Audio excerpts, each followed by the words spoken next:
Nam your heart renge kill, nam your heart renge kill. I need you to focus on my face. Oh, there we go. There go that autofocus. Yeah. There go that autofocus. Yeah. I should have done this prior to going live, but who cares, man?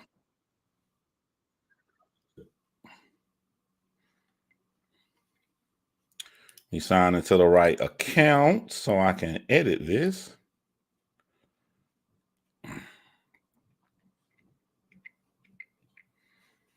And then we be off. How everybody been doing? Happy New Year. I don't know if I went live. I don't think. Oh yeah, I have not went live since the New Year.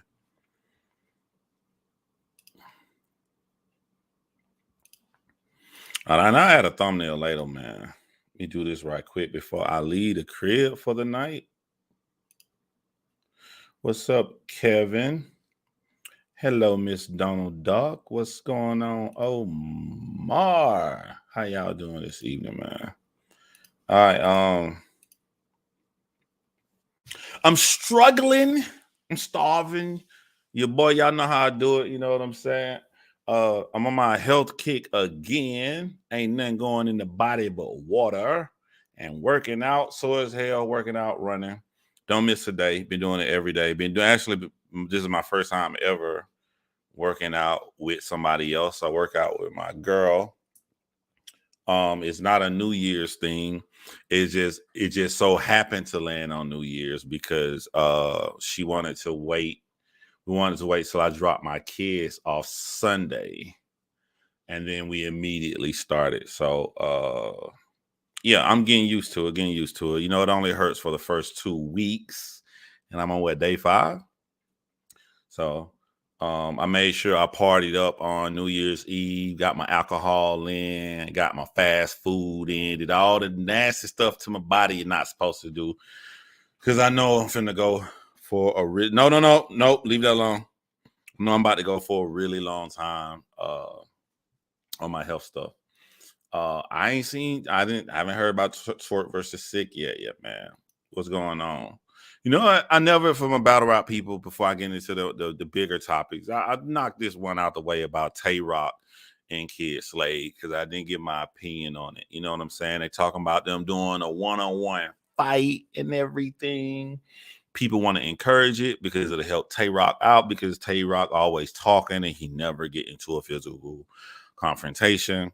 I'm gonna be real with y'all. I understand where you're coming from, but you gotta remember, I'm about to be 43 years old. I don't want to see 2 black men fight. You know what I'm saying? I think all is fair in battle rap. If Kid Slade want to be a battle rapper, he was open game for them to pull up shit. They pull up paperwork on everybody else. They dig until everybody else passed. So he has to accept that. I think that he worried about the wrong thing because I think he should be more focused on the fact that, wow, this man did this to you and people are still saying you won. This man did this to you and people are still fighting for you. People like Nunu Nails and everybody fighting for him to be in the culture, which means he's going to outlast this stuff and stick around. He should be more focused on that. And I will say what's bad on Tay Rock's side is the fact that he's blatantly saying that he don't fight one-on-one. He happily proud to say that he'll jump on somebody. I think that's cowardly. You know what I'm saying? Like, I don't want no black men to fight each other, but if you're gonna fight, square the fuck up. You know what I'm saying? That's how I feel on the situation. Like, I don't want them to do anything, but if they're gonna do it, square up.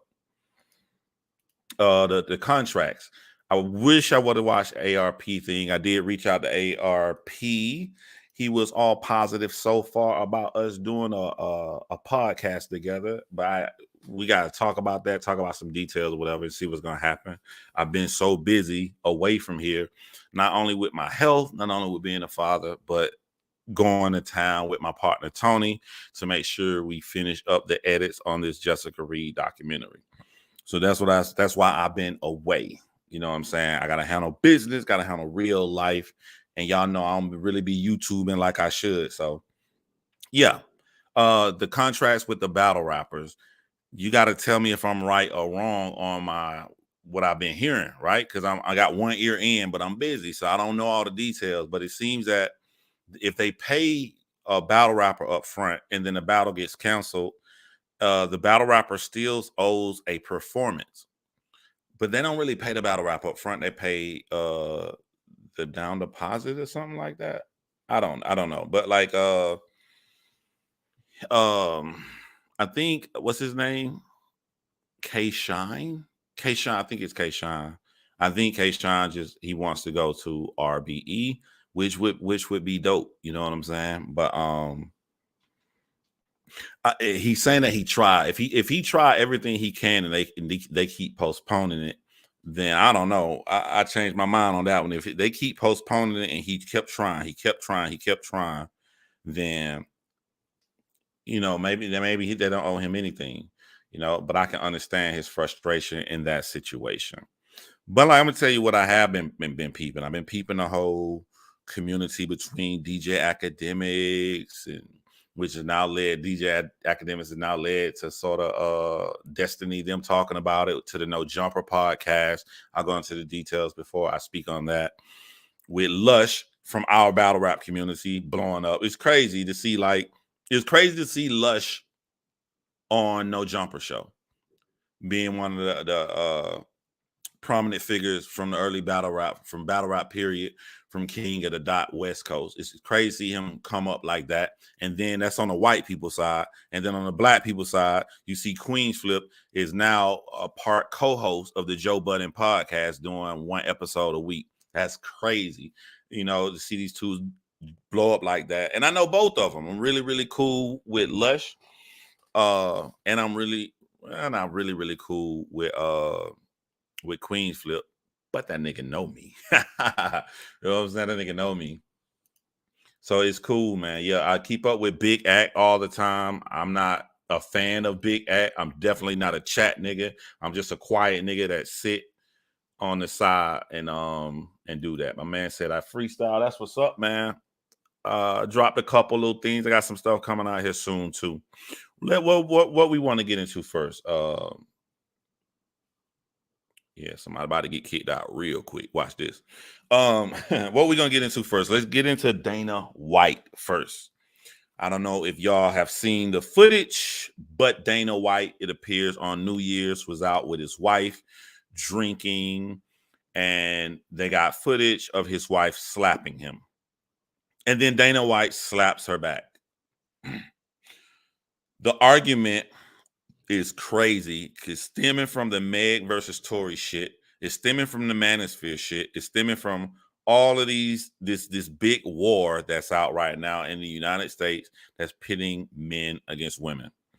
It's the weakest shit ever. I don't know why men would want to be in some kind of war with women when you know how much you love women. I don't understand that.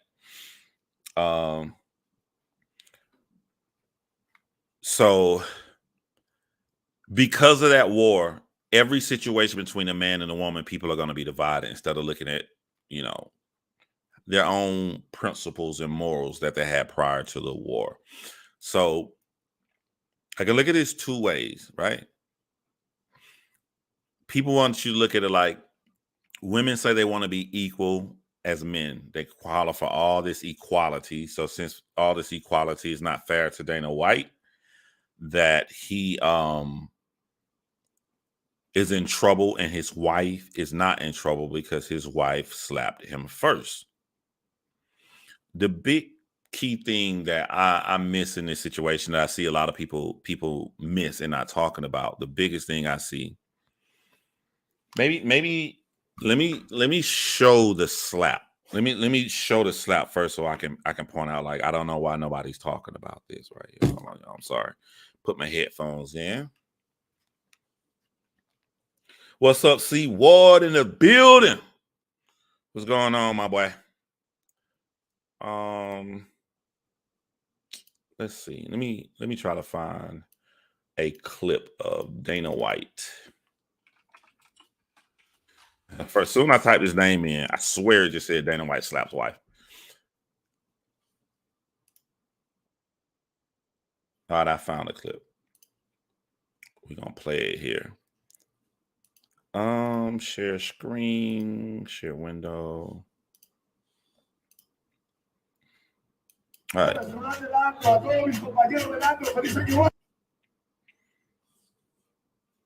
I muted that. That's Dana White in a black shirt. His wife to the right side of the screen. Look like she smacks him. He clinches, slaps her right back. She's moving away. He slaps her again. And he goes forward. Dana White goes forward. He slaps her. She's half his size. Slaps her again and goes towards her again. Now,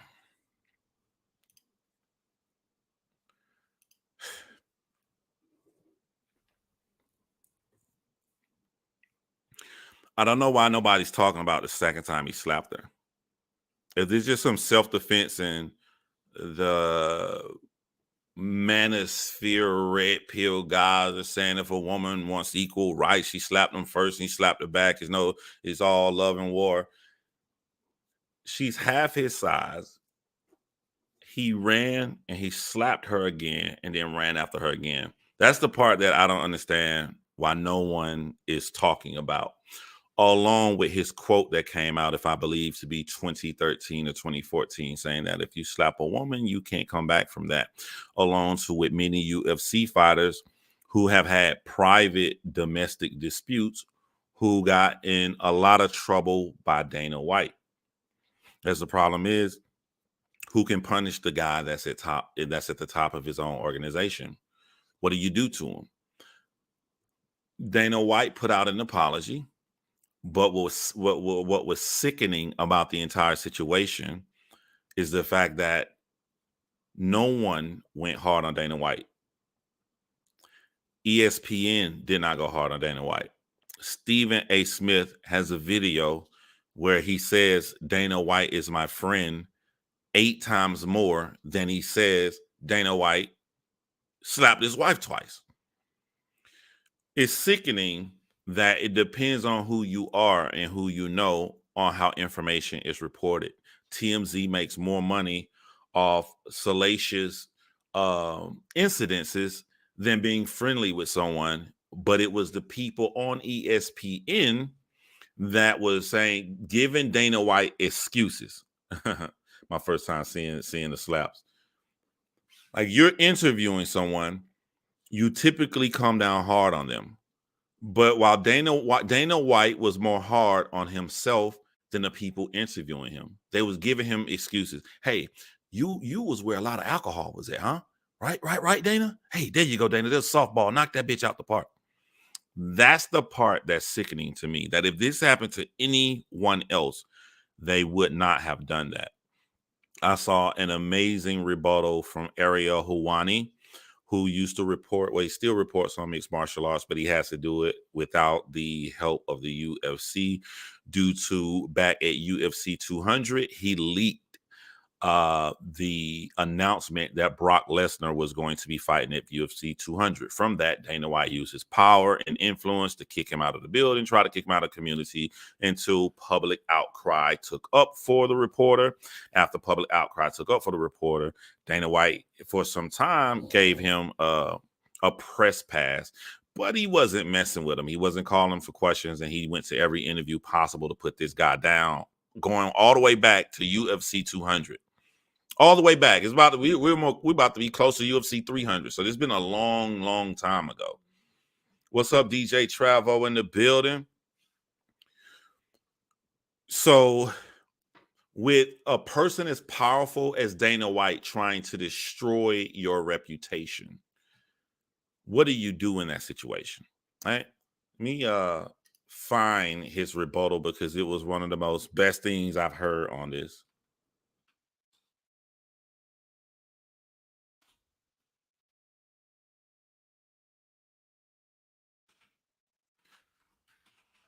Ariel Helwani, Dana White.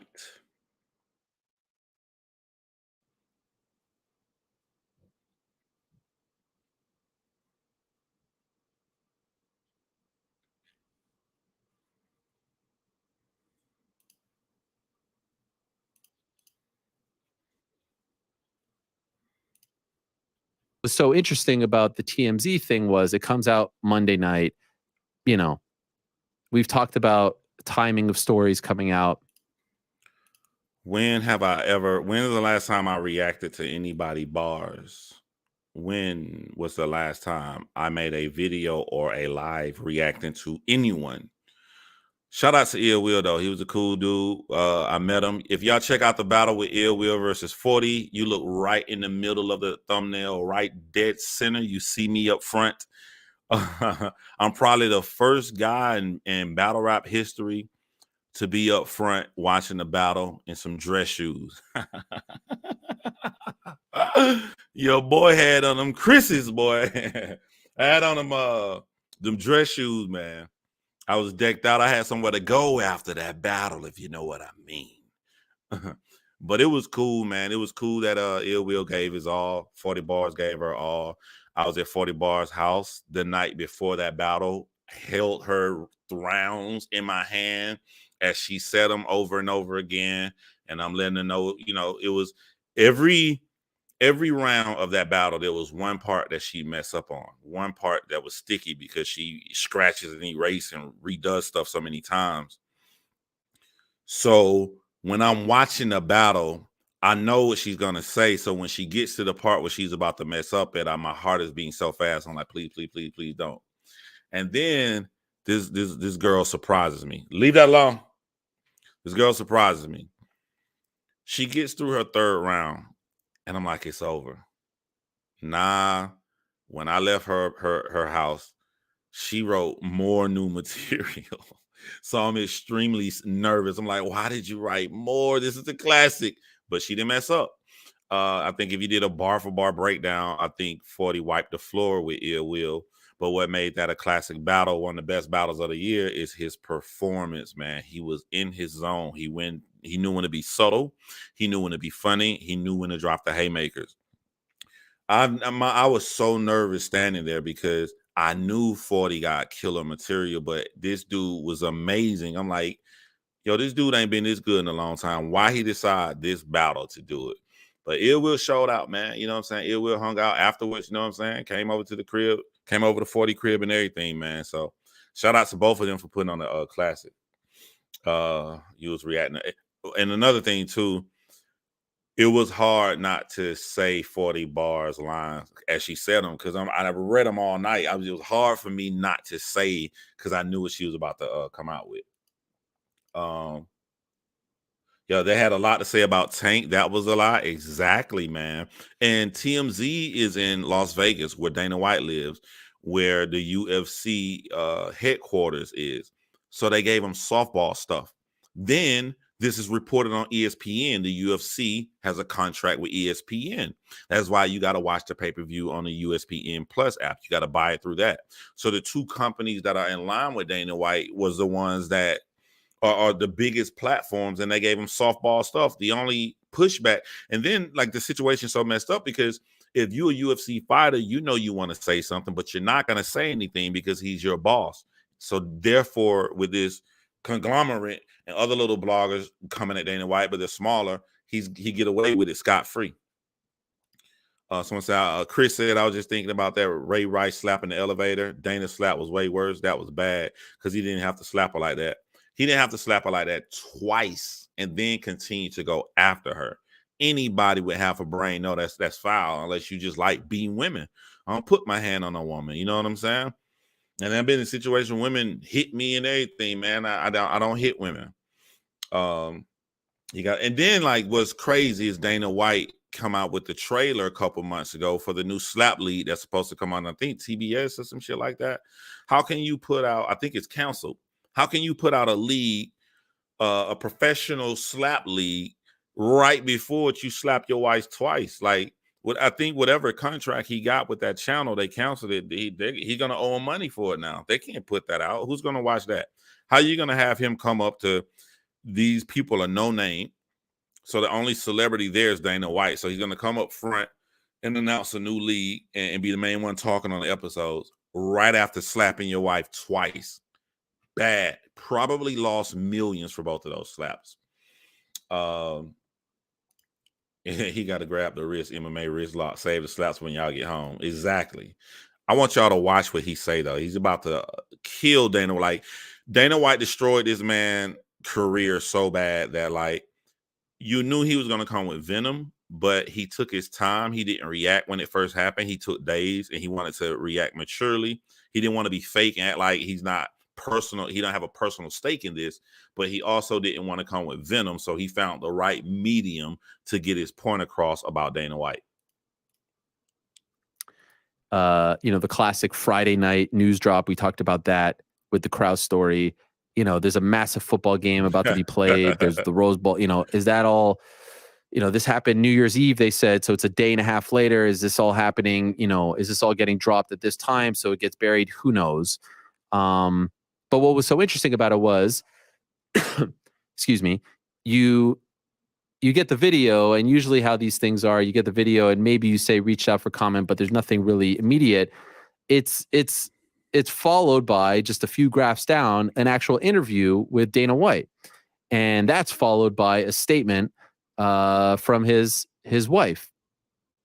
This is not common, but hey, they did their journalistic duty and they got this footage and they reached out for comment, and there's nothing actually wrong with that. And so then you watch the video and you read the statement, and it's still up, obviously. And if I'm being 100% honest,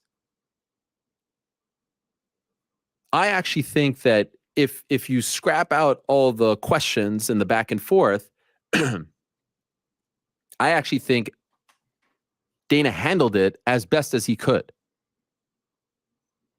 He didn't offer any excuses. Do y'all know how hard it is to give a compliment to someone who tried to destroy your life just because you want to be real with what you're saying?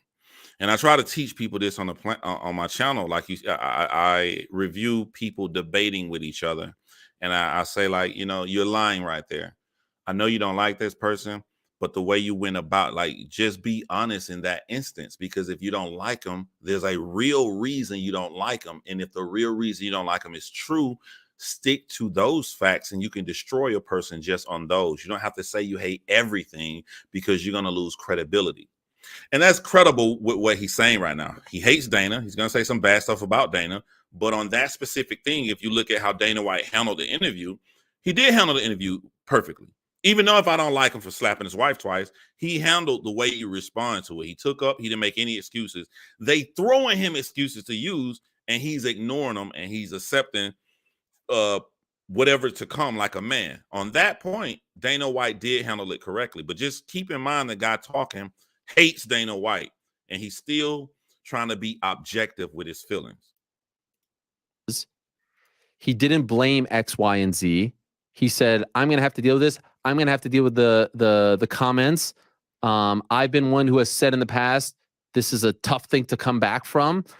I actually thought that he owned up to it. Now, most people don't get that benefit. They don't get the benefit of getting a chance to own up to it right away, so that the headlines then become Dana White apologizes, as opposed to Dana White and wife get into fight. Dana White slaps wife after she slaps him. Anything of that sort, the headlines then became Dana White apologizes, which to me wasn't the news. The news was what happened in the clip.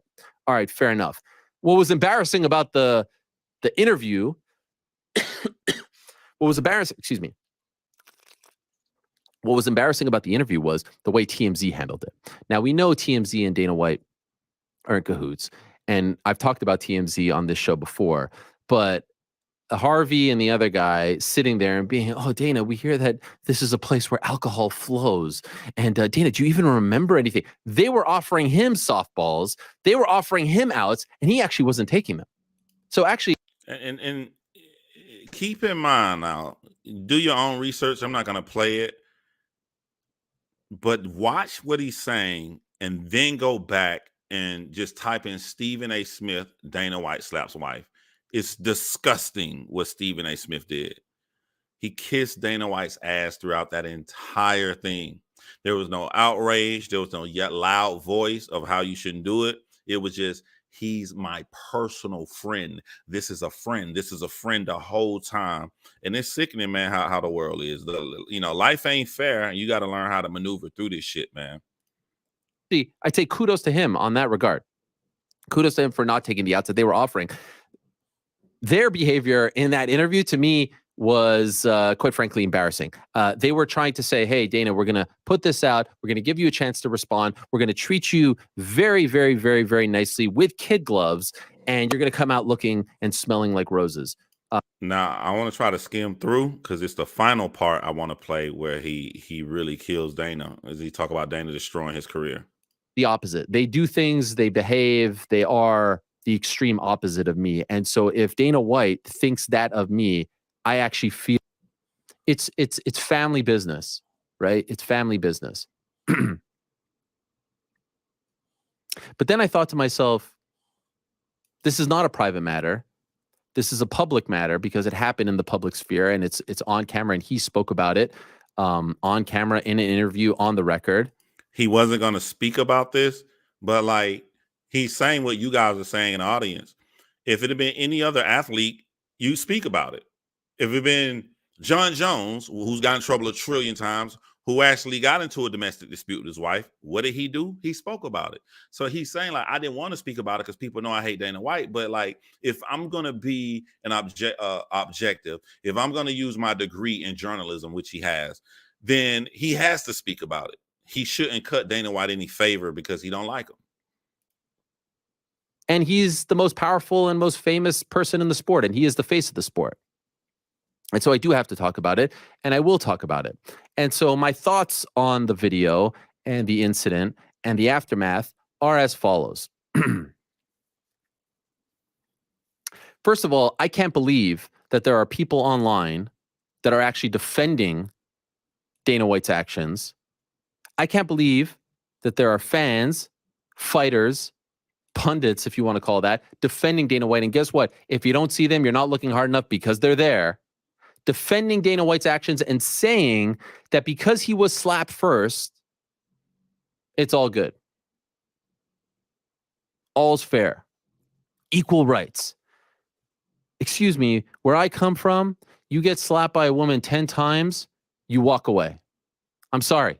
I'm sorry if that to you feels like I don't believe in equal rights, then fine. Because to me, equal rights is treating women fairly, treating women like we want to be treated. Women get paid the same, get the same opportunities. That's equal rights. You chauvinistic pigs, that's equal rights. Striking a woman, who, by the way, is not just any random woman, because you got struck first, no, that's not how this goes. And anyone who is saying that, shame on you. It is completely, absolutely embarrassing that anyone is defending this. And you know what's even more embarrassing about it all? He's not even defending it.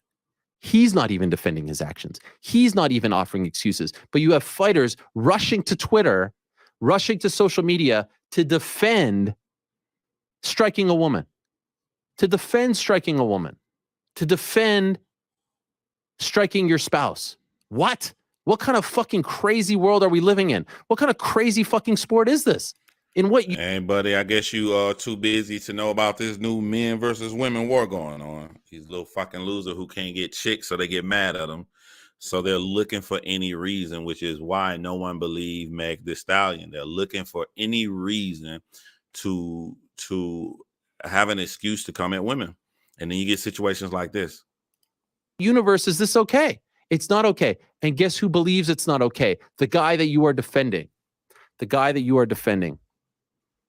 Dana White, there's a lot of material, and I could have done the whole song and dance where we offered receipts. I could have done that where I played the clips. I could have done the whole thing. I'm not going to do that because I do want to tread lightly here because this is somewhat personal. But here's the bottom line. 2014, Dana White is talking about a domestic violence situation involving Ray Rice, the former Baltimore Raven. He was asked how he would handle this situation. He said, quote, "We've been human beings and letting these guys, other guys, make up for what they've done and come back. There's one thing that you never bounce back from, and that's putting your hands on a woman." Now, funny, the quote said, Dana White in the quote said, "You never come back from." But if you go watch his apology video, he said, you know, I said, like, it's hard to come back from. You didn't say it's hard to come back from. You say you never come back from it. it's easy to say you feel a certain way until you are actually in that position. When it's you or your family or somebody you care about, you offer the nuances. But when someone that you don't offer the nuances. This is something you find a lot that people do when they have stepchildren. You tell them you don't treat your stepchild the same way you treat your child.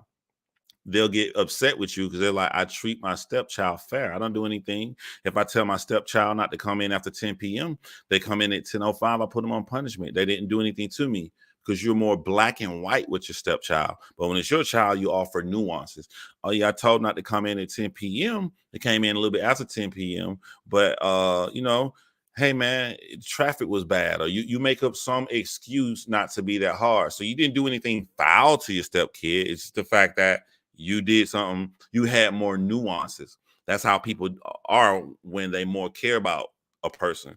Dana White don't give a fuck about Ray Rice, so it's black and white. Hey, Ray Rice, you slap your wife, you can never come back from that. But when I slap my wife twice, hey man, it might be a little bit harder, but I can come back from this.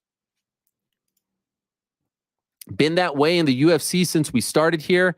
You don't bounce back from putting your hands on a woman.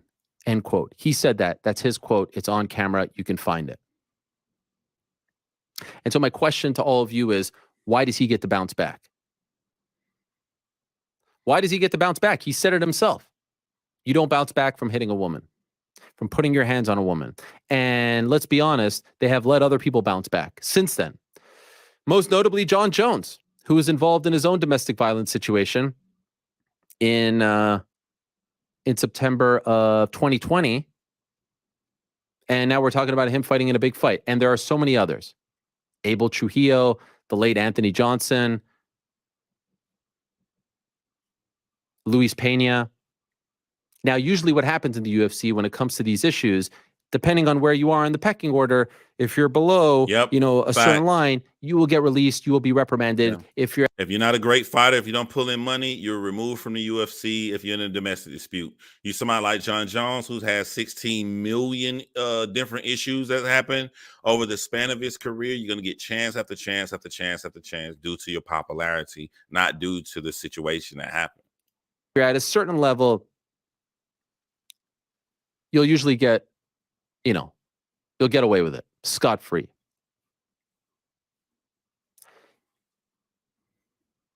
If the UFC, if they do nothing here, and let me be clear, as I've said before, I am not a fan of cancel culture. I'm not a fan of, you make one mistake or something like that, whatever you want to call it, and you're done for life. You're erased from history. But I am a fan of accountability. I am a fan of, having to pay for your actions. Very, very recently, look up Gervonta Davis. What happens then when the next guy does something or gal does something? For the record, Gervonta Davis didn't do anything, and his wife said that she lied. And now you are being faced with a situation where you have to punish them. What happens then? If you got away with it, how could you punish them? Now you're just a hypocrite if you don't do anything. All that being said, asking me right now, face to face, mano a mano, do I believe something's going to happen? The answer is no. I do not believe anything is going to happen. Endeavor has been silent. Reporters have asked the UFC for a comment on this. They have said, I shit you not, refer to the TMZ article. This is a major league sports organization telling reporters to refer to a TMZ article for further comment on the president of the company involved in something like this. He suggested that Dana go away for a month. Let me ask you something. If Dana went away for a month, would anyone notice? Nope. Would anyone notice? There's only one UFC major event a month. There may be smaller cards or Who Wants to Be a Fighter show, the reality show, smaller cards that come on ESPN Plus. But there's typically only one pay-per-view. As me as a mixed martial arts fan, I watch all fights, but the casual person may only go to that one event to watch it on pay-per-view or watch it at a sports bar. But that depends on who's fighting, like a Conor McGregor or John Jones, maybe is Israeli Adesanya, someone like that. But like not all of them. So if you are the casual people in that group, you wouldn't know if Dana White was punished for 1 month. It'll look regular. No one would notice. What is that? That's a cop-out. That's you just saying, hey, everyone, here I am being this, real, tough guy. I'm going to stand up for what's right, but I'm really going to give my guy a pass. No. Either you're going to stand up for what's right or you're going to give him a pass. You can't do both. All right? You can't do both. If Dana White went away for a month, no one would notice. What? He wouldn't show up to the press conference in Brazil? Chances are he wasn't going to that fight anyway. He doesn't go to those who cares? That's the repercussion? No, you have to tell your employees, your fighters, that this type of stuff doesn't fly. And it's not just about being like, yo, Mia York, Barclays Center, the big debut on ESPN Plus and ESPN National. Look, and compare that, by the way, to the way other domestic violence situations have been covered by the mainstream, by them, by people that I respect. But this is what they expect from us. This is what they expect from MMA, from cage fighting, from the UFC, from Dana White. We are not held to the same standard. You see, that's the thing. They talk about all these things about other owners, about boxing, about promoters, and they always hold the UFC and Dana White to a different standard because we're the fun thing on Saturday night that you do with your friends, that you bet and you gamble and you eat your pizza and your wings and you drink your beer, and then you go to the real stuff on Sunday and then Monday, and we're kind of like the Vice on the side. So we don't get, but that's the way they view the sport. That's the way they view the organization. That's the way they view him. The outrage isn't going to be the same if it's expected. Facts. A hell of a lot less diplomatic than what I'm saying about him right now. Because as I told you back in December, all the things that he says about me, times 10. Times 10. But I'll bite my tongue for a little longer. I hope you recognize just how tough it is to hear someone like that speak of me like that, the way in which he does, knowing that's who he is. And I'm reminded of the same quote that I used during the early days of the pandemic about the organization, about him, and I had to dance around it considering who I was working for. I'm reminded of the late, great Dennis Green, who once said about the Chicago Bears when he was the coach of the Arizona Cardinals, they are who we thought they were. He is who we thought he was. He is who I know who he is. I hope you understand now, because I said it back then and I'll say it again. He is who I know he is. And I want to add to people who don't really know who Ariel Helwani is. Like, back when nobody was watching the UFC except for people like me who actually have done mixed martial arts, he was the first reporter. He was the first famous guy, go-to guy for mixed martial arts.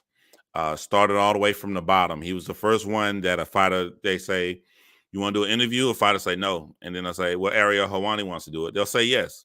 He was the first one coming up.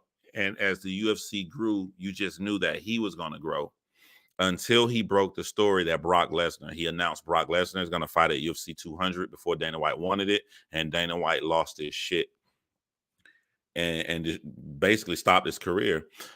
He stopped him from being the person that was going to host Floyd Mayweather versus Conor McGregor, because at the time, I think that was ran through Showtime. UFC isn't owned by Showtime. Showtime is a totally separate company. So if you're looking at it like you work at a company and the company doesn't want to work with you no more, so you try to go to another company, but the president of this company stops you from going to the other company. Got him kicked off. I can't remember the other thing he got kicked off too. I think it was when UFC was on Fox. He worked for Fox. UFC is a separate company. Then Fox got him kicked off Fox. So this personal vendetta Dana White has with Ariel Helwani, this is all Ariel Helwani does now.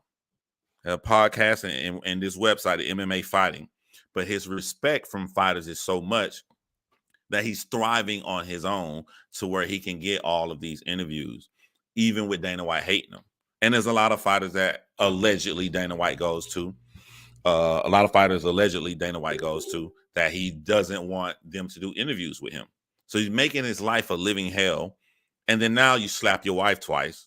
And think of the venom and rage this guy has inside of him right now. And he's trying to make sure he's honest with his feelings and honest with how he feels about Dana White, but at the same time being objective. It's not as easy as it sounds. Y'all could keep defending him. Y'all can keep defending him. You could keep defending the actions. You could keep defending the way that they treat fighters. You could keep doing that. And I'll still be here talking about the sport, and I love the sport, and I love the fighters. I can't believe that you are defending this. Shame on all of you who are defending this. Shame on every single one of you. Shame on every single fighter who's defending this. Shame on TBS if they're going to air that slap fighting league. And last I checked, you click on the link, it doesn't even go to anything anymore. So who the hell knows? Can you script it any worse? Shame on TBS if that's what you're going to do. Shame on TBS if you're going to air a slap fighting league, and shame on anyone who picks it up afterwards. After that, really? And they've stayed quiet as well. Shame on anyone who's covering that, honestly. Shame on all of you. That's not sport. Shame on Nevada for sanctioning that. Nevada, who doesn't sanction BKFC, they sanction that? You're kidding me? No defense? Shame on the fighters that have to take part in it. Shame on all of them. Alcohol flowed. Do you remember anything from that night? Shame on everyone. Shame on everyone for just letting this slide, because you wouldn't let it slide if it was someone else. And so I don't know what is going to happen. I'm not even advocating for anything. Again, there needs to be repercussions. There needs to be accountability. I don't think there will be. Prove me wrong. Color me surprised. I don't know. I don't know what is going to happen. But to me, if you want to know my stance on it, you don't touch a woman. You don't touch the mother of your kids. You don't touch your wife. You don't touch anyone. You walk away, and there's no excuse. Even though they tried to offer him excuses, there are absolutely no excuses. And as he said, you don't bounce back. And I agree. It's pretty freaking hard to bounce back. I remember Chris Albrecht, head of HBO, who didn't bounce back when he got into an altercation with his girlfriend, I believe it was, when they were in Las Vegas for a fight, and that actually wrecked the HBO UFC deal. He didn't bounce back from that. I saw Dana White talking recently about John Skipper and how he got, blackmailed for his cocaine use. He lost his job. He had to walk away. There are repercussions. What are the repercussions here? Where's the accountability? Why the silence? That's what I want to know. Why the silence? And so I'll say one last thing on all of this, and then we could put all of this to bed and we could get to the awards.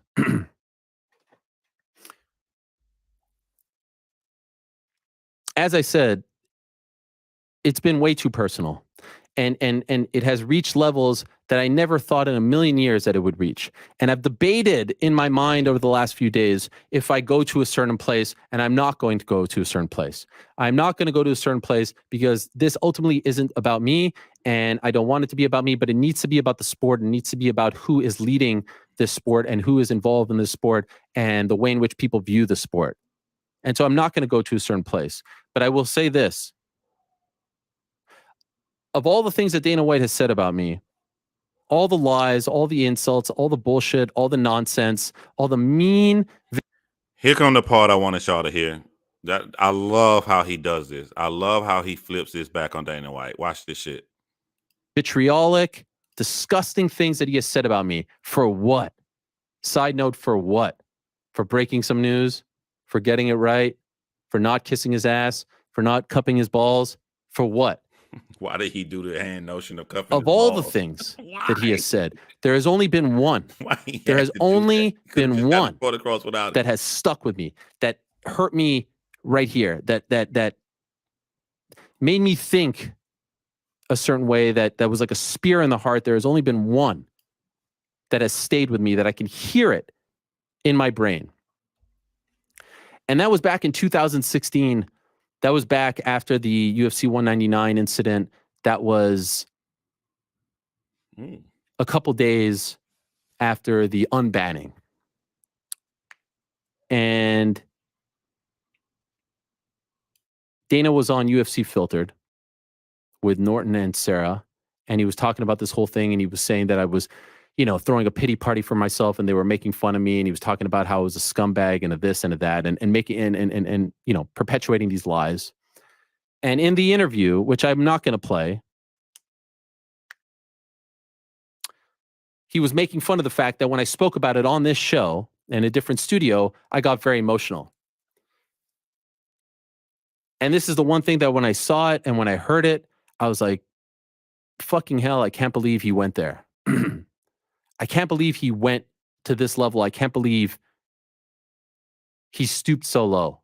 Because again, you don't like me as a journalist, you don't like me as a host, you don't like me as a newsbreaker, fine. But you don't go to a certain level.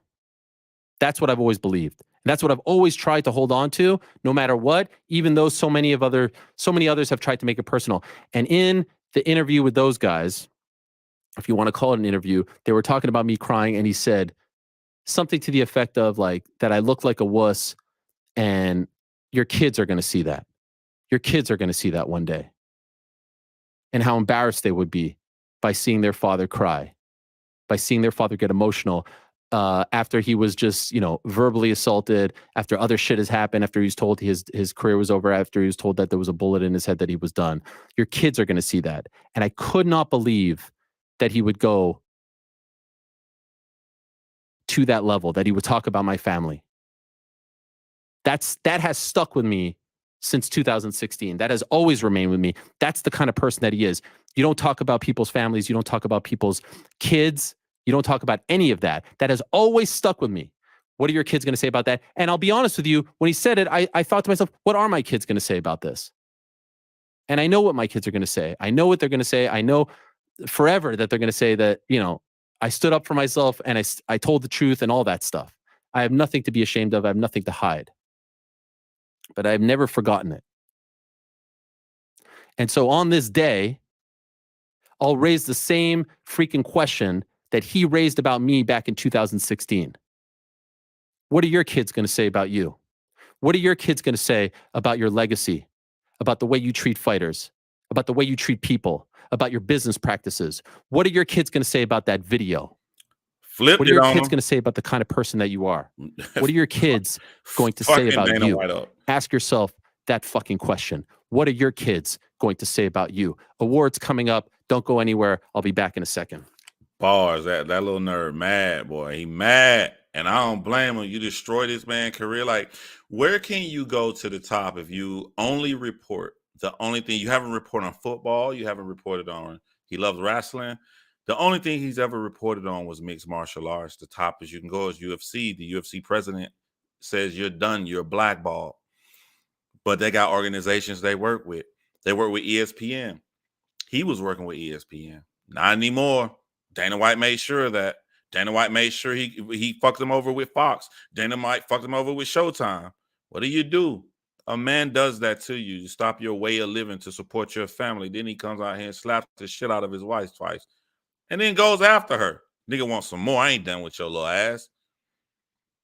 I don't blame him, but I like how he flipped it on him. Because when Dana White destroyed his career, he cried. And Dana White was like, stop crying like a little girl. Like, you know what I'm saying? Stop crying. What if your kids see you crying? And you're like, yo, what if your kids see you now slapping the shit out their mom? And what did Dana White say in his apology video? We are worried about our children. That's what we're focused on. But let's see if I were to type in, let me type in Dana White right now. I can pretty much guarantee you guys, the only heat he getting is from like smaller people. All the big companies, they're not gonna fuck with that. Dana White slaps wife. Let's see. I see Dana White's TMZ softball interview. That's about to hit 1 million views. Is it 996,000 views? Probably in the next hour or two is going to hit 1 million views. This interview we just watched with Ariel Hawani is at almost 500,000. Then you see clips. Everybody eating off this shit. You see my shit just popped up that I'm live now about. You see clips of it. No Jumper talked about it. Stephen A. Smith. So the two softball interviews, TMZ and Stephen A. Smith. That's it. Like, you literally can type it in yourself and look like that's it. We got the MMA community reacts to Dana White's altercation. Let's watch what the UFC community is saying. How much money y'all want to bet? It ain't nothing hardcore. They're not finna get fired. Let's see what they say.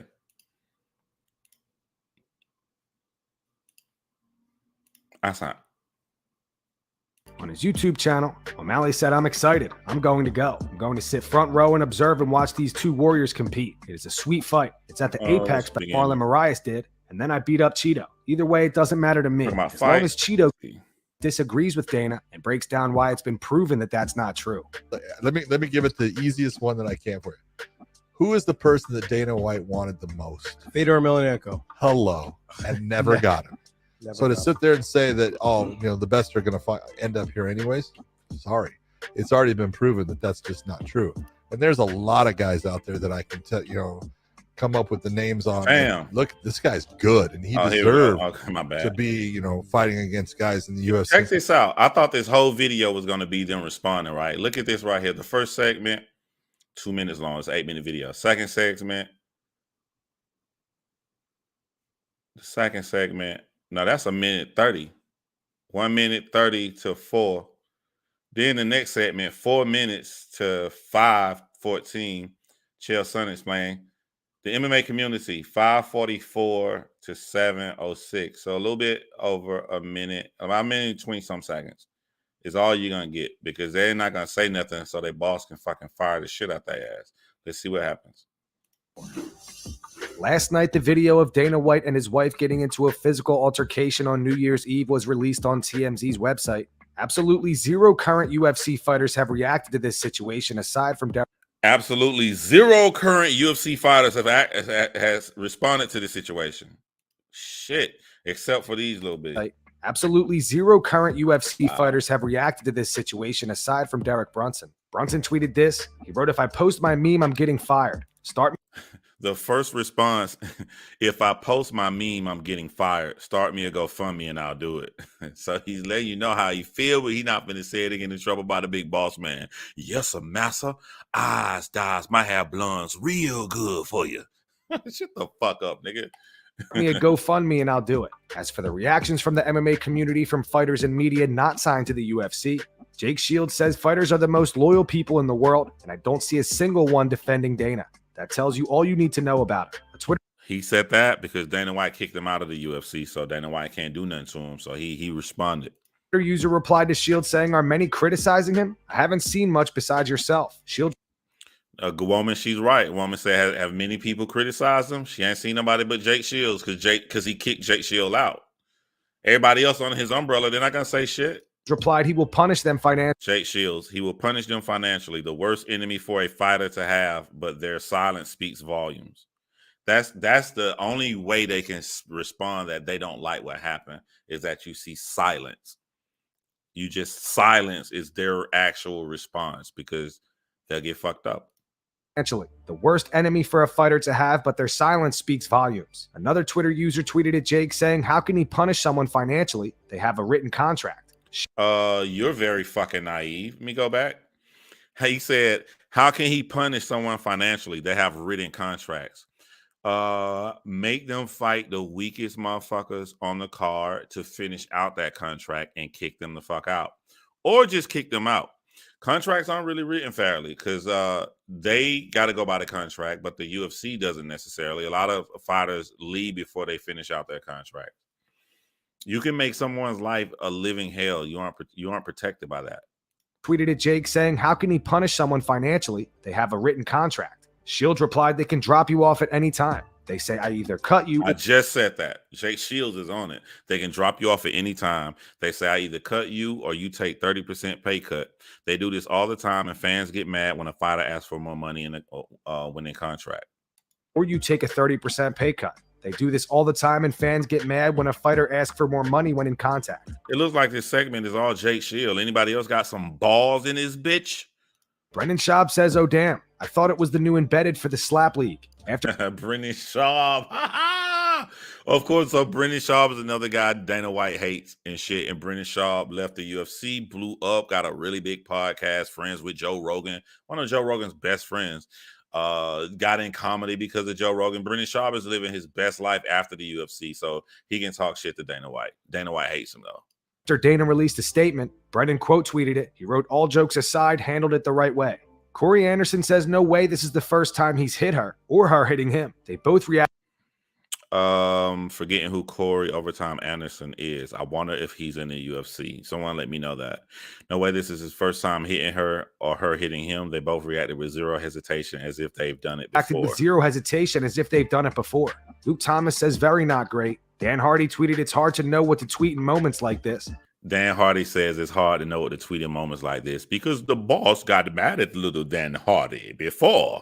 And Dan Hardy got in some fucking trouble when he tried to go at Herb Dean, one of the UFC referees. And I'm quite sure he don't want to get into any more trouble. Hashtag stop the fight. And Eve Edwards says, just scrolled through 2 days of my Twitter feed and not one power slap joke. Y'all know who not to with.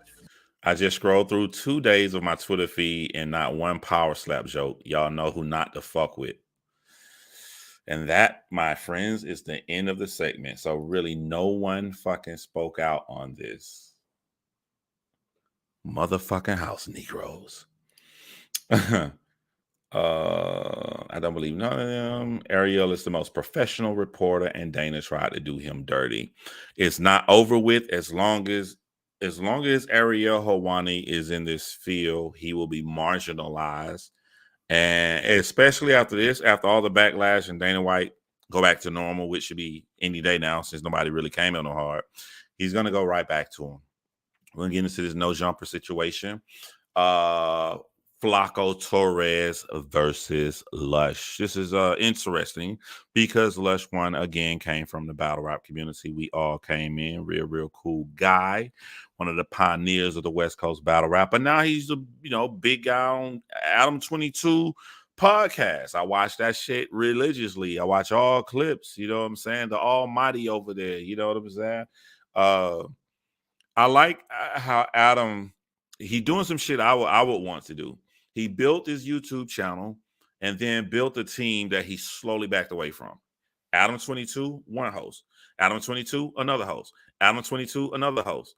Adam 22, take 2 hosts. He moves back for a couple episodes. Come back on, show his face periodically.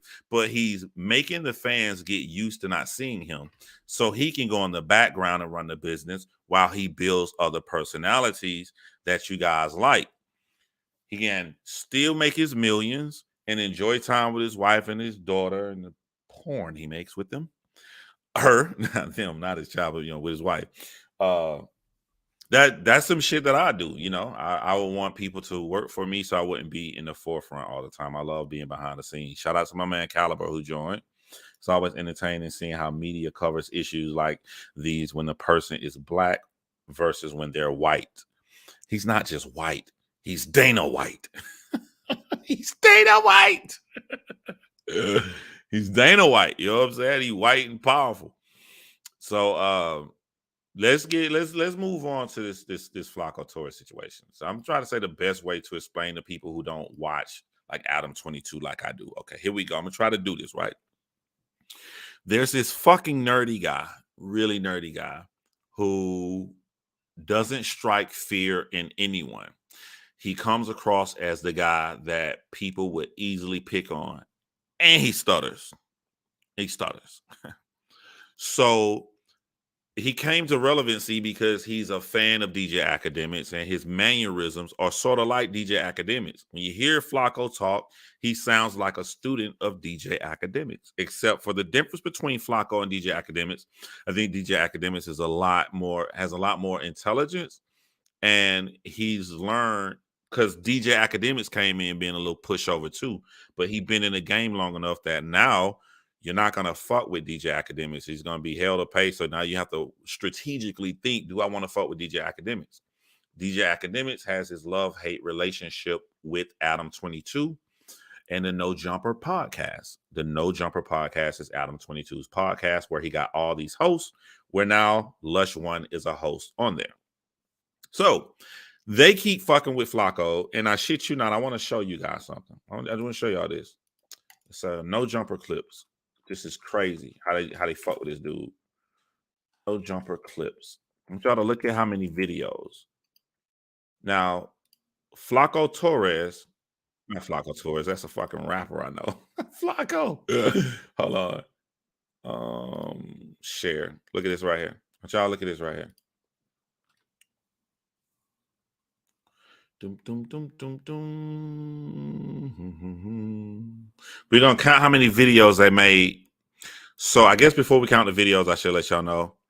The staff publicly, as you can see right here, picks on Flakko, who works for them.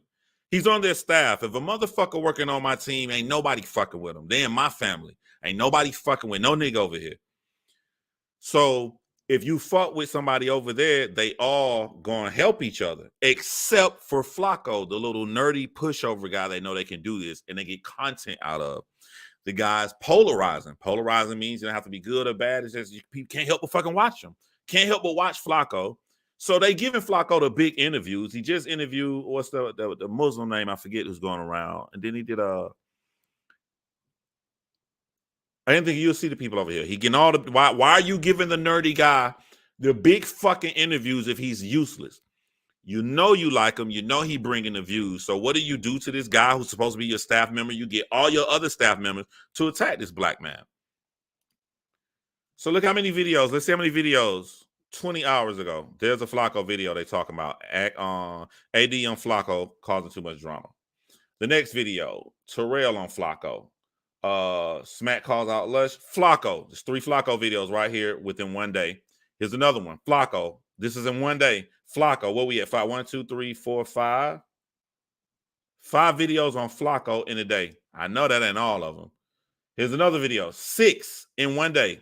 6 videos where you let niggas sit up here on your staff and clown one staff member. That's 6. Here we go again. We still on one day. Look, I'm circling right here. 7 videos, 8 videos.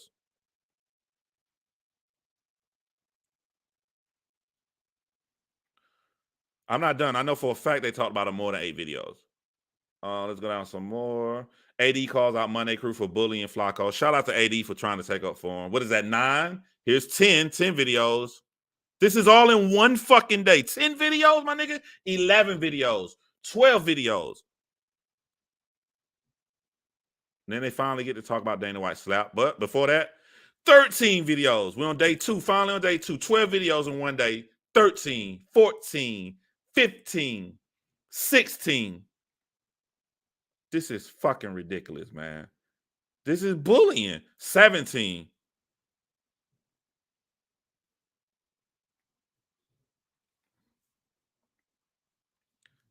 I think that's the beginning of the incident.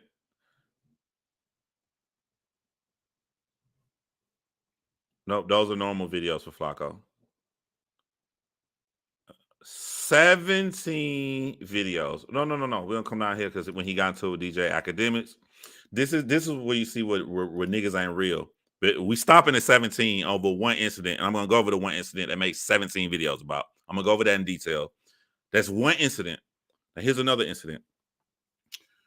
Flakko is a student of DJ Academics. As you said, I look up to DJ Academics.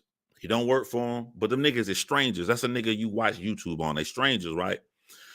Flakko Torres on No Jumper, he interviews the Saint in the Center. We've discussed the Saint in the Center over here. I broke down a couple of his videos like a nigga do.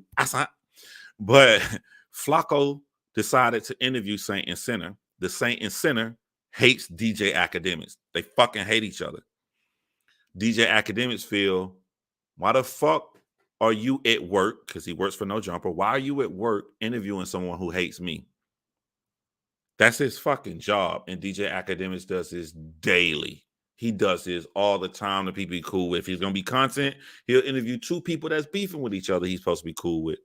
There's nothing wrong with Flakko interviewing Saint and Sinner, but because he did it, DJ Academics bombed on Flakko. Like, fuck you. You're not a chat nigga. Don't ever bring your ass over here. Bombed on him hard.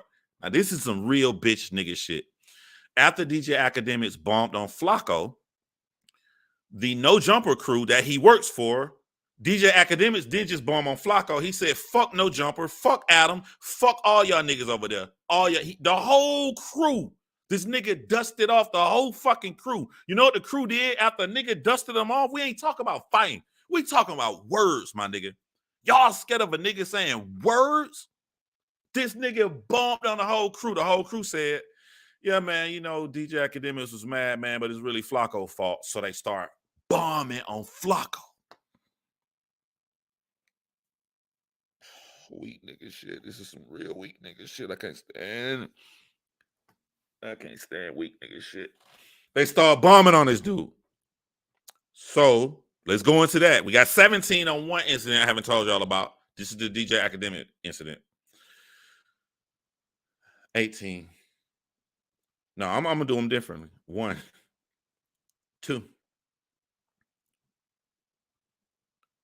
3, 4, 5, 6, 7.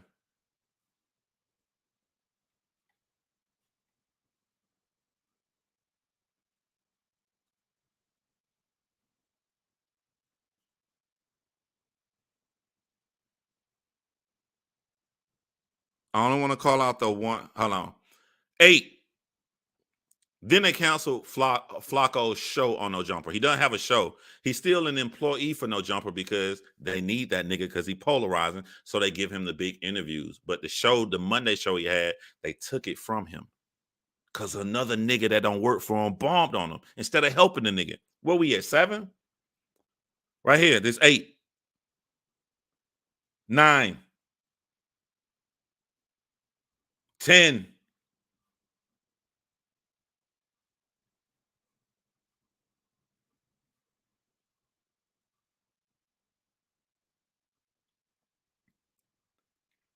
In 1 week, there's 27 videos made about Flakko. 27. 9 on the first incident. I want y'all to notice I just peeped some here. They did 9 videos where they clowning this nigga, putting this nigga down, and they saw the views and they saw everybody on YouTube reacting to them selling out their fucking coworker. So what did they do? Another incident happened, and they go, yo, my nigga, we made good money off them 10 videos. Let's pop 17 more out here on this new incident. You see how the number increased? It went from 10 videos on one incident to 17 videos on another one in the span of 2 fucking days. Milking this dude, leaving him out to dry, milking him for fucking money. This is the weakest shit I've ever fucking seen. Except for AD. AD, the only one that took up for him. So I'm gonna tell y'all what happened in the second incident with Flakko. This nigga, he's a character. What made them make 17 videos? I don't know. Somebody come in the chat say there's some small town Flakko say he was from. I think in Wisconsin or some shit. Some podunk, know nothing ass town. He said he was born and raised in. Some people from his high school or whatever that he grew up, they outed him and said he really grew up in Philly. They didn't say this out to the public. They went and hit up Lush from the battle rap community we know, who now is a host on No Jumper Show. Lush goes on his show with a couple more people to expose Flakko. What kind of bullshit is this? There's no way I have my boy Tyson, y'all meet him. We're gonna do segment and videos and shit here together, right? There's no way somebody can call me with information about Tyson and then I'm going to go live and expose Tyson. So Lush goes on the show and exposes him. Then they come up with more crazy shit saying like he had some kind of sexual assault charge when he didn't. The girl lied. He never got charged. None of that shit ever happened. But this nigga Lush them came out with this information. Now I'm gonna tell you how weak ass niggas, super weak ass niggas. I'm sorry, I feel uncomfortable doing this because nigga from the community and I'm cool with Lush, but I'm gonna tell the motherfucking truth. It was some weak ass shit, and I want y'all to watch his eyes. Shout out, what's up, Crystal? Shout out to my girl Crystal in the building. I want to tell y'all this weak ass shit.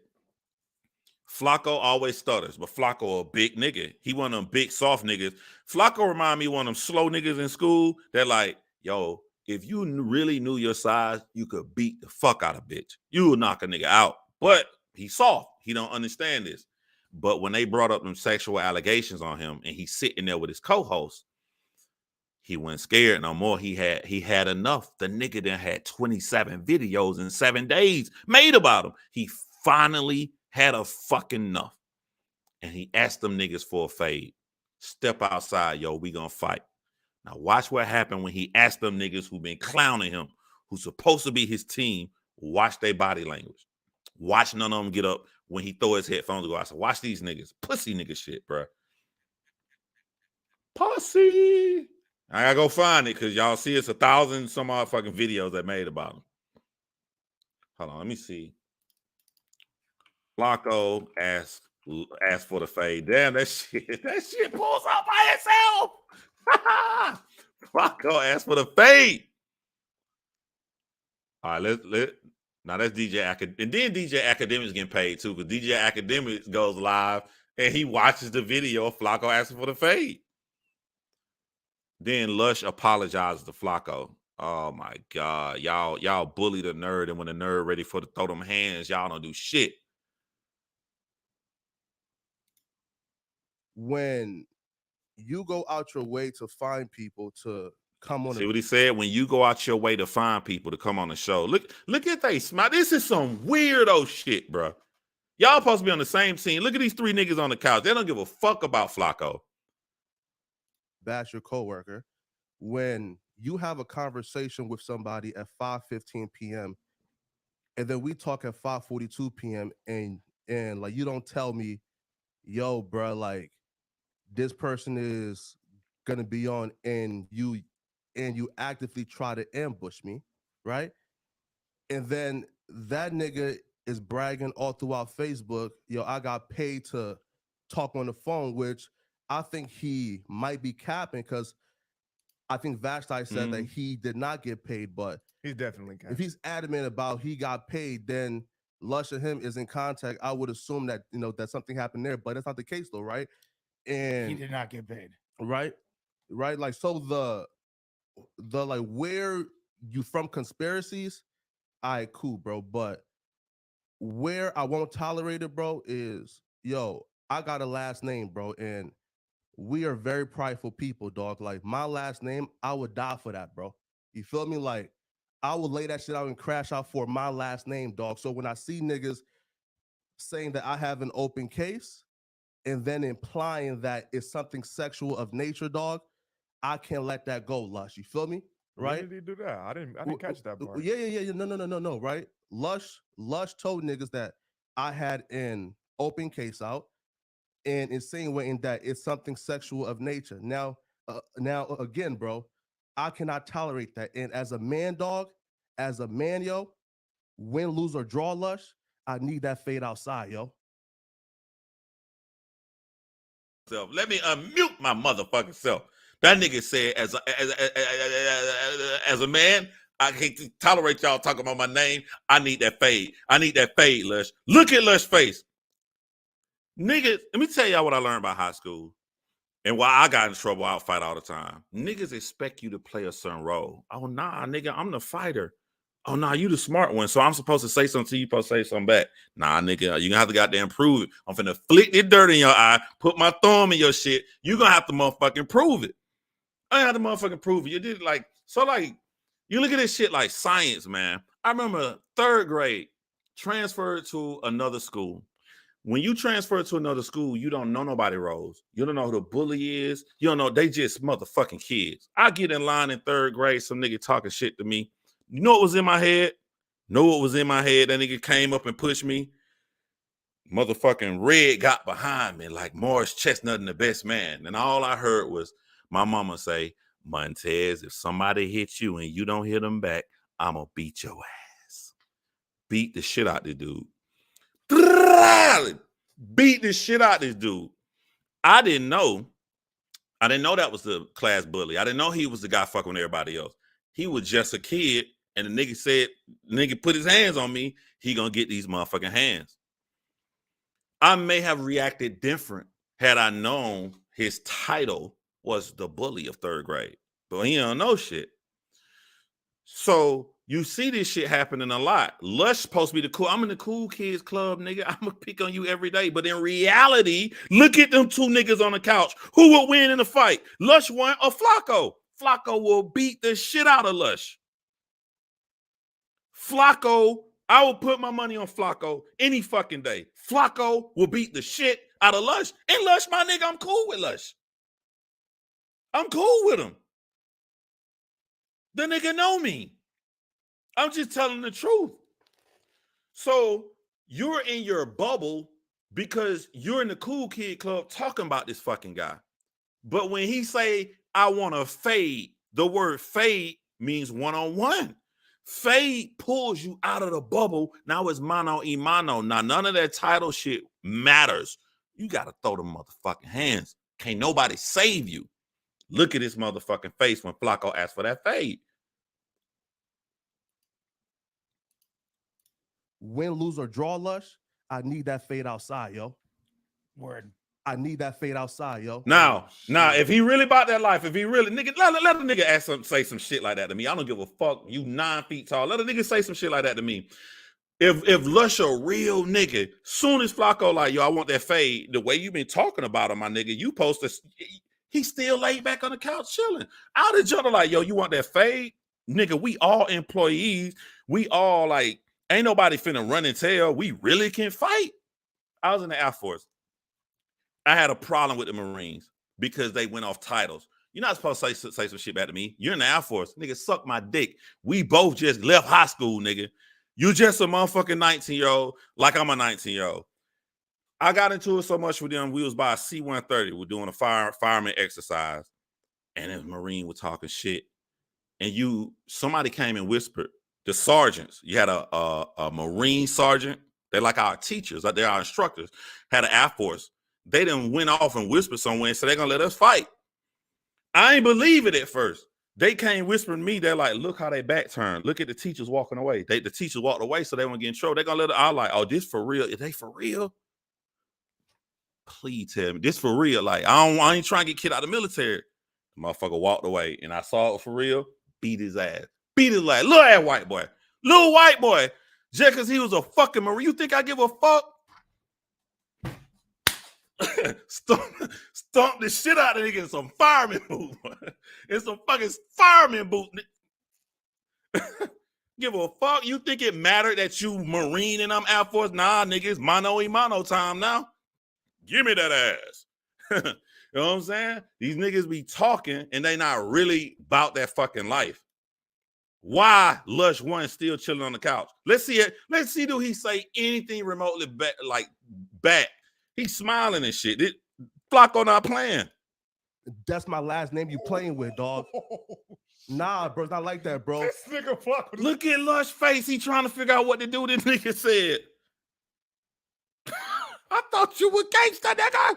I thought you would got me rewind this back, man. This is some good motherfucking studying of human nature, trying to get some fucking titles and all that shit. Let me tell y'all, I'm like White Men Can't Jump. Remember the movie White Men Can't Jump?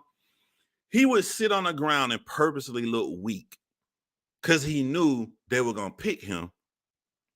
I want you to play with that white dude. Put the white dude on your team, and then I'll bet he purposely would look feeble and weak. And then he would take their money because he was really good. That's how I am, my nigga. I'll show up in the motherfucking dress suit, big ass fucking wooden glasses, everything. I bet you won't touch me. I bet you won't fucking touch me. I want you. I'm a reel you in. I want you to do your little gangster shit. I'm a street nigga. That shit ain't gonna help you. I'm gonna follow your ass up, and when you pass out, I'm gonna spit in your face. These niggas love titles. And when they get themselves in some real shit, they don't know how to get out of it. Look at this nigga brain twerking. This nigga brain twerking. Nah, bro, it's not like that, bro. This nigga And then look at the nigga in the middle. The nigga in the middle was laughing at Flakko. Now the Flakko getting serious. He laughing at Lush. Nigga, you thought that was your friends? he finna instigate it. I did not see this coming. Flacco's been sitting here. Lush still ain't said nothing. Nah, bro, that's my last name, yo. Ready to go, and he said. Lush still ain't said nothing. He was ready to go. He's like, He adjusted his mic. Nigga, don't get up, nigga. This just happened, bro. Wait, bro. Listen to he still ain't said. Bro, like, I have a father who would die for his. Get that nigga name, Flakko. I'm on Flakko's side. I can't stand niggas try to bully somebody off what you think their reputation should be. Get that nigga Flakko. And you notice Flakko's so mad he ain't stuttering. That nigga, the stuttering gone. I look like, bro, being somebody who sits on this platform. I don't bother nobody. I don't talk shit about nobody. I mind my business for the last month. I'm minding my business. Tell him, Flakko. And niggas woke me up to shit yesterday. Tell him, Flakko. You feel me? I'm minding my business. I'm bothering nobody, bro. Again, but the where are you from conspiracies? Cool, bro.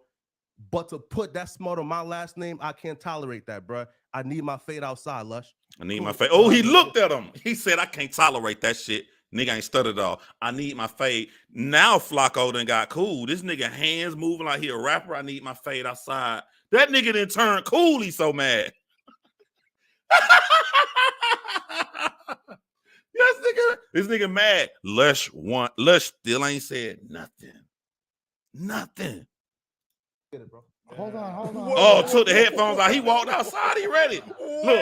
Look. For him to get outside, he had to walk past Lush. Lush was scared. He thought he was finna snuff his ass right there. Look at this. He thought he was gonna get snuffed right there on the spot. Hey, bro, I need my fade outside, Lush. Cool. Oh, look at the head turn when he looked at him. He made eye contact to this moment. Watch the eye contact. Need my fade outside, Lush. Outside. Cool. Let's get it, bro. Let's get it, bro. Whoa. I swear I just noticed this right now. I swear this nigga done got cool. This nigga, everything, is there like a cool hidden nigga under the nerd? That nigga sat back and chill.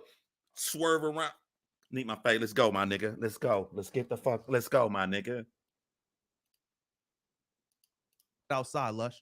Cool. Let's get it, bro. Hold on. Even the bounce when he put his arm back in and he did the bounce was cool. That nigga said, hey, I need my motherfucking fade, my nigga. Voice start again like Snoop Dogg. Need my motherfucking fade, nigga. But to put that smart on my last name, I can't tolerate that, bro. I need my and then it's a difference of energy. As Flakko's getting cooler, Lush is looking more like a nerd. That's that transfer of energy right there. He's throwing all that shit in his body. Again, but the where are you from conspiracies? Cool, bro. But to put that smart on my last name, I can't tolerate. Look at that, his bro. hands moving like a rapper. Fade outside, Lush. Cool. Look at him. Let's get it, bro. Let's get it, bro. Whoa. Let's get it, bro. Let's get it. Walk past Lush. Look at Lush. Hold on a second. Lush eyes got Need big my as hell. He fade thought he outside, finna Lush. punch him. Cool. That's my last time rewinding. Hold on. I think so. He's scared he's about to hit him. Hold on a second. Hold on a sec. Look, Lush still sitting down. Flakko done left the room. Hold on a sec. Turn that nigga to Michael Jackson. Hold on a sec. Niggas. What the fuck just happened, y'all? Because I guess that's all Flacco wants. Why he didn't go outside? Look at this title. Next video. Lush apologizes to Flakko.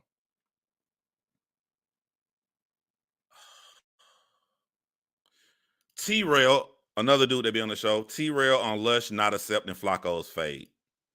You feel me? And I'm saying, and then with Lush, the whole little shit with Lush or whatever the case may be, like Lush was sent out there to do the whole shit. You feel me? Like, okay, you. So here's some more disturbing shit, y'all. Remember, No Jumper was started by Adam 22, and Adam 22 by himself would just interview people, but he got smart as a businessman. He moved slowly to the background by making more people relevant and famous so he didn't have to be there. Check this shit out, y'all. And this has been proven by all parties. Lush One was doing everything Adam told him to. Adam told Lush One to go live and expose Flakko. Told him to bring up that story. Gave him everything. Imagine your boss tells your fellow coworker to publicly humiliate you. And let me tell you, sometimes you got to know your own worth, right? He fell out with DJ Academics, but now DJ Academics cool with Flakko right now. He should take this and focus on his own channel. He had his own channel, 75,000 subscribers. Fuck blowing up this white man shit. Flakko should go focus on his own channel. He's the polarizing one. He's the one that people want to see. He should focus on his own shit. Instead of help pushing the name No Jumper, he should push Flakko out there. Let's see what these niggas do without him. Is it just me or does Flakko look like Murder Mook? Yeah, he do kind of. He look like if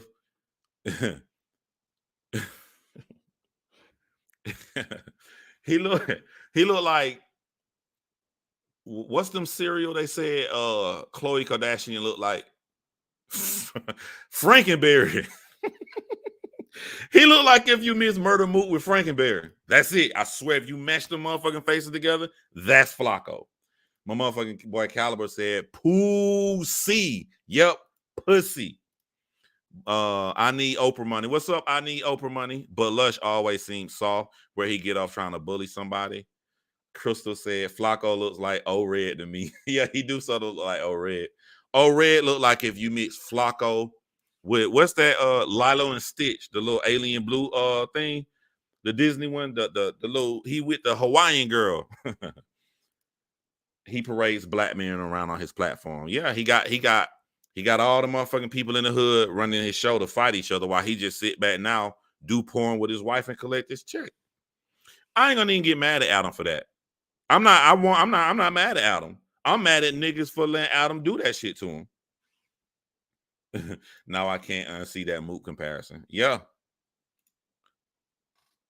As a group, you guys have collectively come together to point and say that Flakko is the weakest nigga in y'all group. The weakest nigga stood up like a man and asked for the fade, and none of y'all niggas that was talking shit to him went outside for it. So if that's the weakest nigga can punk y'all like that, what does it say about y'all? Your nigga asked me for the fade. Queens Flip, when I got Queens Flip hosting Joe Budden's show now. He hosting Joe Budden's show now once a week. Queens Flip got into it with me on Twitter.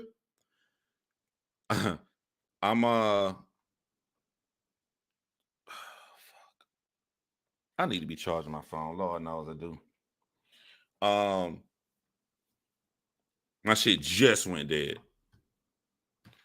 When Queens Flip went at it with me on Twitter, Queens Flip said he gotta have a fade with me. He said this on site. He said we gotta talk. We gotta talk. You're not a Queens Flip.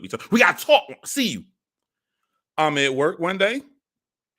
Queens Flip came to Atlanta for an event. The nigga hit me up. I'm here. What's up? Address, please. Nigga, I'm in my button up, tie, everything. Motherfucker asked me for some address, please. I didn't hear nothing back. I'm going, my nigga. Fuck out of here with that shit. You don't stand on a man on you gotta stand for something, man. And Lush ran down on Sirius and Cali allegedly. Pete the Angry Fan interview. That bullying is about to stop, though.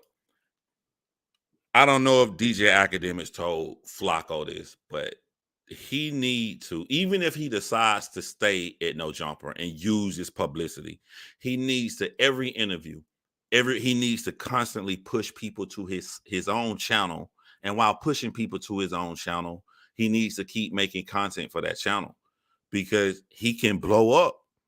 Whether you think he a bitch or whatever you feel about him, he polarizing enough that he can blow up.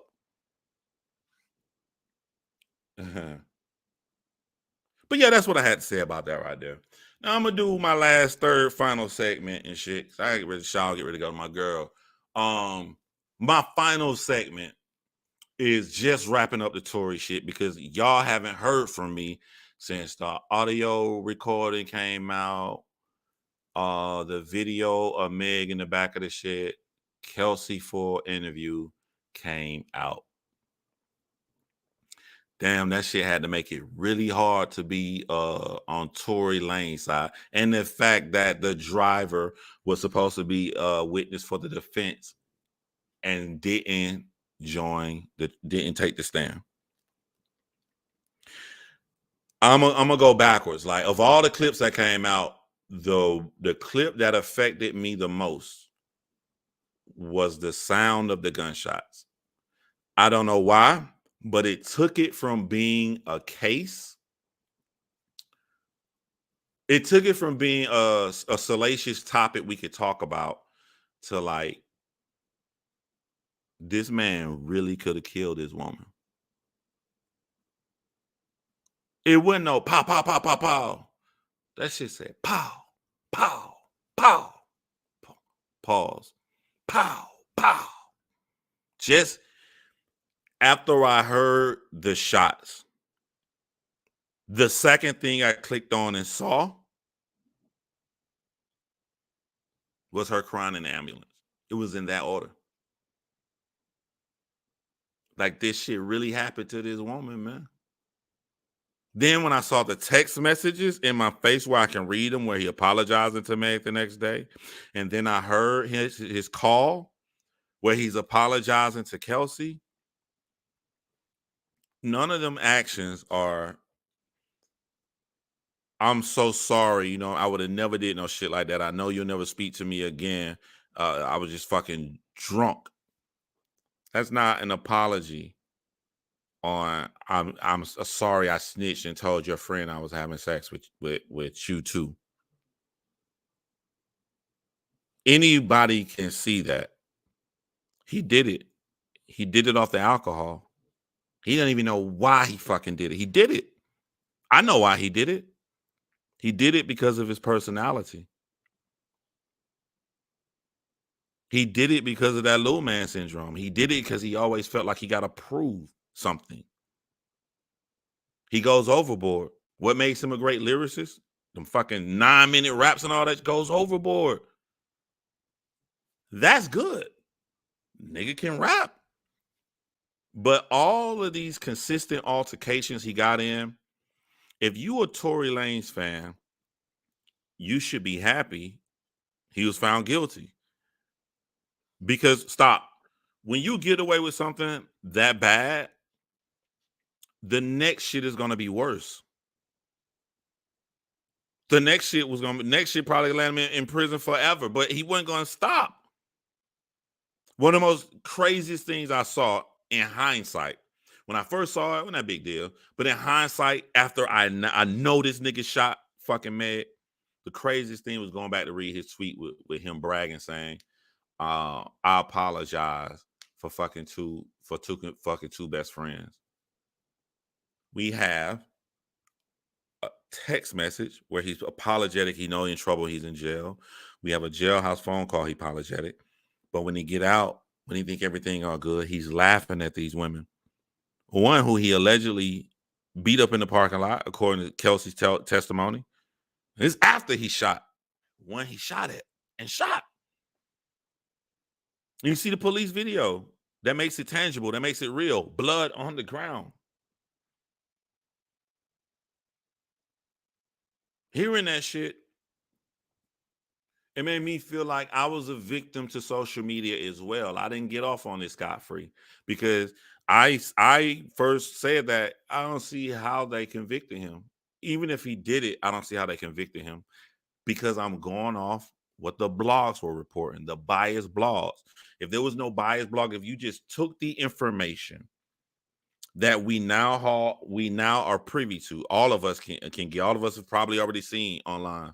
If you just look at that information and you look at the charges, which he was never charged, he never got a charge of actually shooting Meg. I think it's reckless, something of a firearm, assault, which you don't even got to be shooting nobody to get an assault. You look at the charges and you look at what's laid out in court. Yeah, they was gonna find this nigga guilty. But the worst part comes now. The worst part is now. The worst part is January 27th, day before my daughter's birthday. The worst part is now. Now, everything can come in court. Now, stop. August Alsina can come in court. What he did to August Alsina can come in court. Now, when he jumped on that other Canadian rapper, gonna come in court. Now, the video getting off stage, the show anger, off stage, sold out concert to want to confront Travis Scott. All his wrongdoings are now about to come up because it matters pertaining to his sentencing.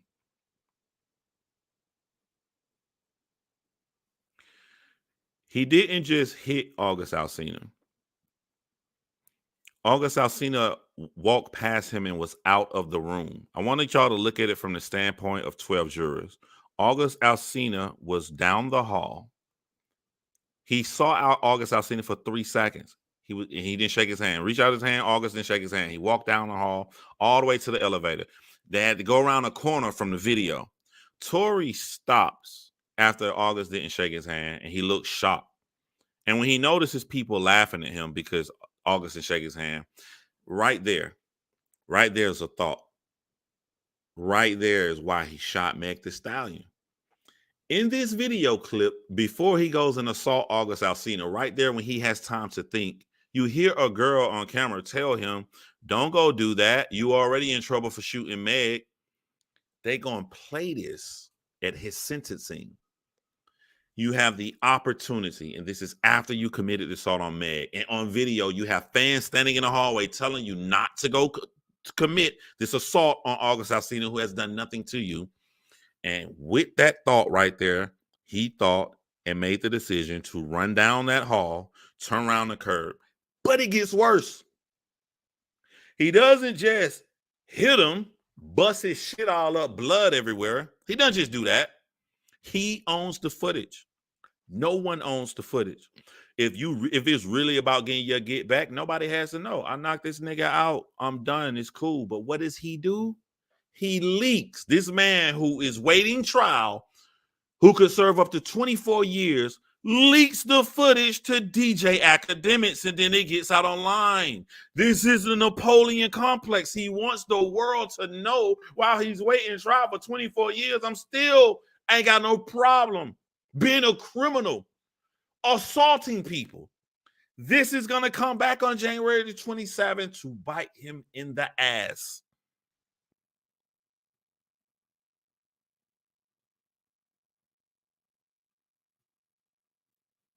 To know that, and there's still stragglers around taking up for Tory Lanez, is bananas to me.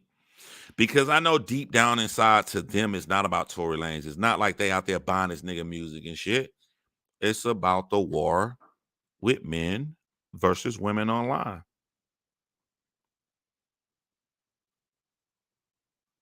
That's all it's about.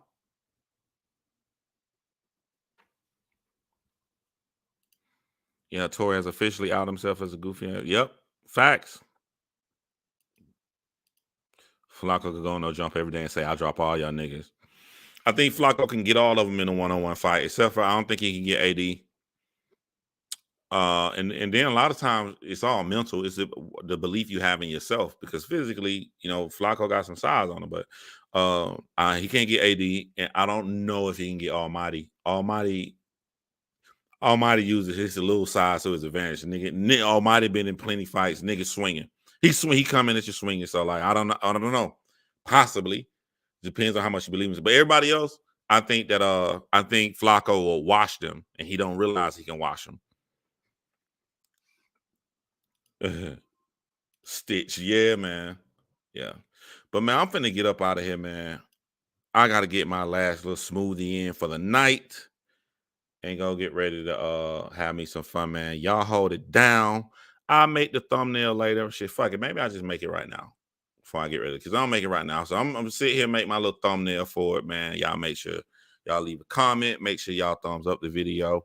And see y'all later. I signed.